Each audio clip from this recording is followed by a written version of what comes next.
Self-help books, they sell millions of copies a year, but do they actually help anyone? What's your opinion? Let me know in the comments. My name is Jim. This is my channel, Books, Reading and Stuff. Why are self-help books so popular? They promise control over life's problems, life-changing tool.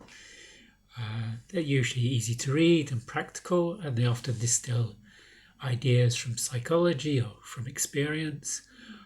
Why is this interesting me at the moment?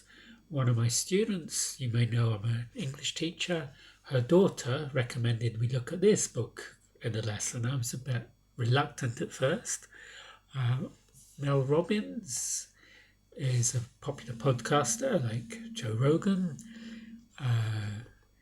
Let Them Theory, I don't know, I haven't read it yet, so I can't really critique the book, but we are looking at it in the lessons. The idea is that you don't allow what other people do to control your life. If she gives the example here at the beginning that she found out on social media her friends had gone on a trip together and they hadn't told her. And rather than getting upset about it, she just said, let them, and then things were better. Simple advice.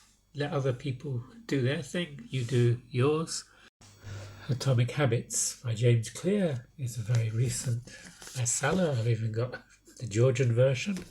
The idea of it is making small increments, tiny habit changes that will accrue over time. The idea is if we improve 1% each day in a year, that will be 37% improvement.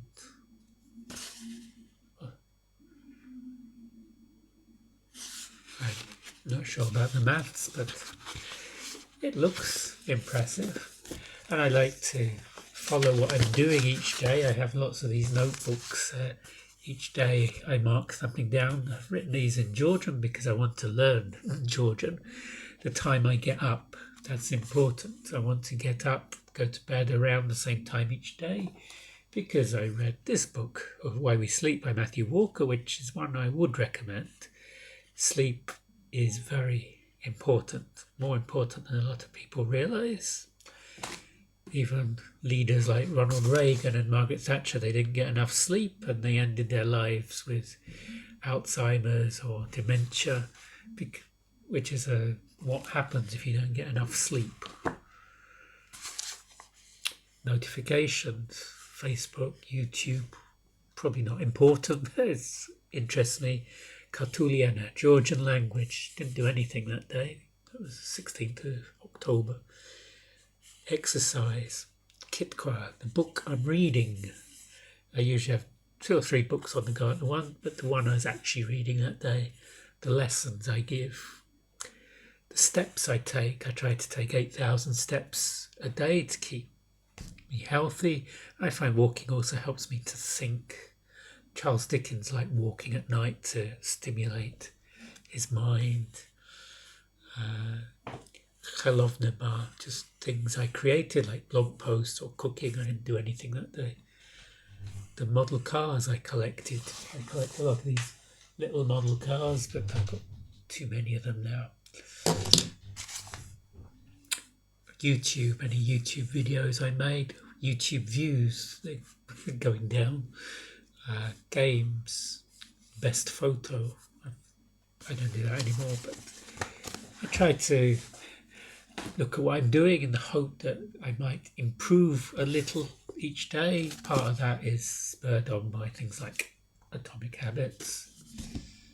And books like this can give some practical advice, like if you snack too much on junk food, then don't keep any junk food in the house. So if you really want some junk food, you have to go out to the store and buy it, rather than just have it easy to grab hold of.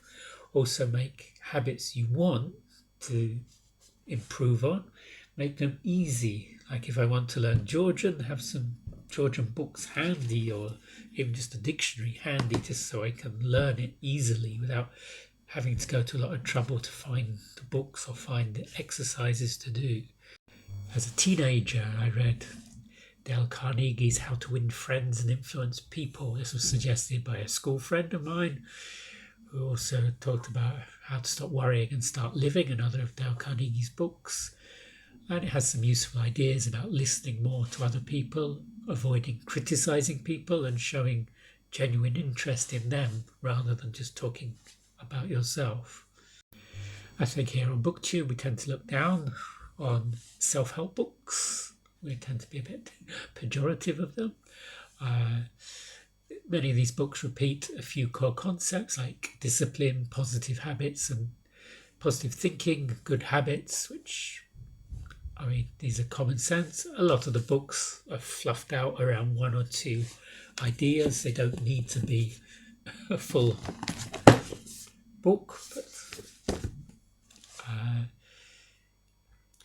people often feel inspired while they're reading these books, but never follow the advice. And sometimes it's very oversimplified, like just change your mindset or just build better habits.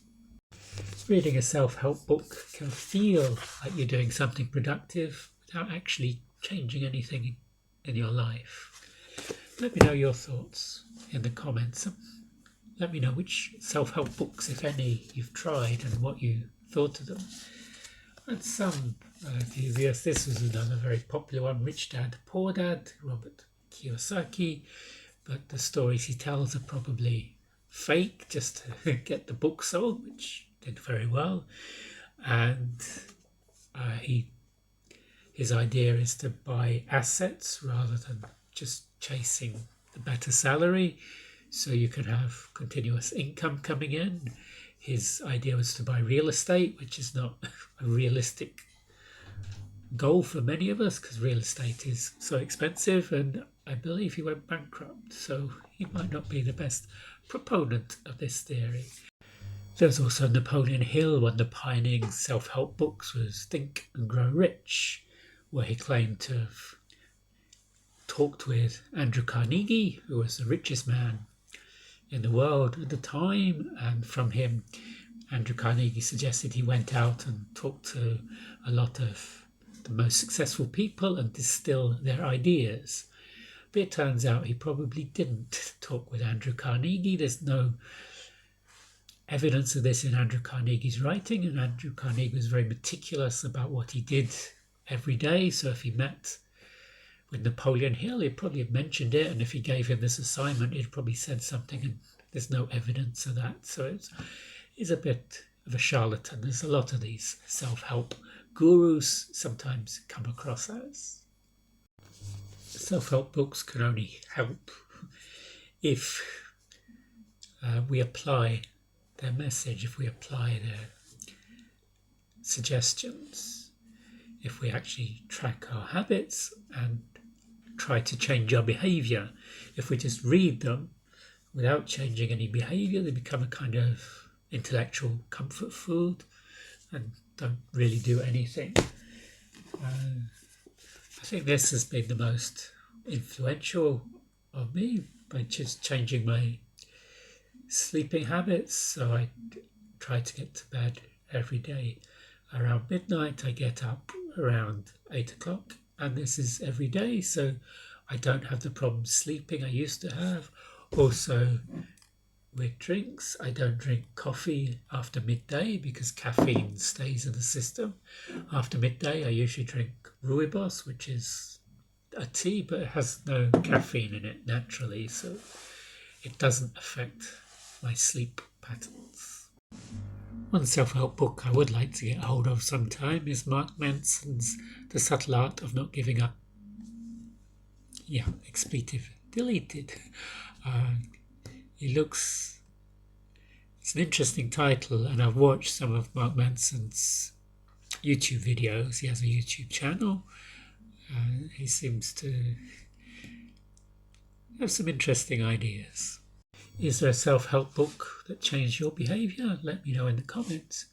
Or are most of these self-help gurus just charlatans, or just they've got a very small idea that they're just fluffing up to make a book? let me know your thoughts in the comments, and if you like this video, give it a thumbs up to help with that YouTube algorithm. And I shall see you on the next video. Goodbye.